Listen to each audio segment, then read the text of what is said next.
வணக்கம். முட்டை அடை ரொம்ப சாஃப்டாக ரொம்ப டேஸ்ட்டாக எப்படி செய்கிறது இந்த வீடியோவில் பார்க்கலாம்.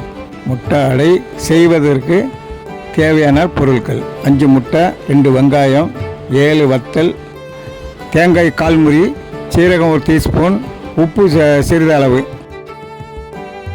முதலில் சீரகமும் மிளகாயும் மிக்ஸி ஜாரில் நல்லா அரைக்கவும். மிளகாய் சீரகம் நல்லா அரைந்த பிறகு தேங்காய் அரைக்கவும். தேங்காய்க்கு அரைச்ச பிறகு வெங்காயம் நல்லா அரைத்து ஒரு பாத்திரத்தில் தட்டி அதை நல்லா கிளறவும்.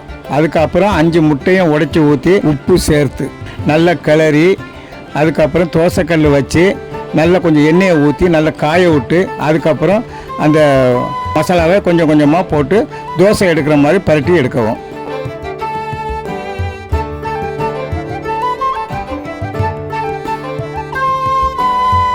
முட்டை அடை ரெடி. நீங்களும் செஞ்சு பார்த்துட்டு சாஃப்டாகவும் டேஸ்ட்டாகவும் வந்துச்சான்னு கமெண்டில் சொல்லுங்கள்.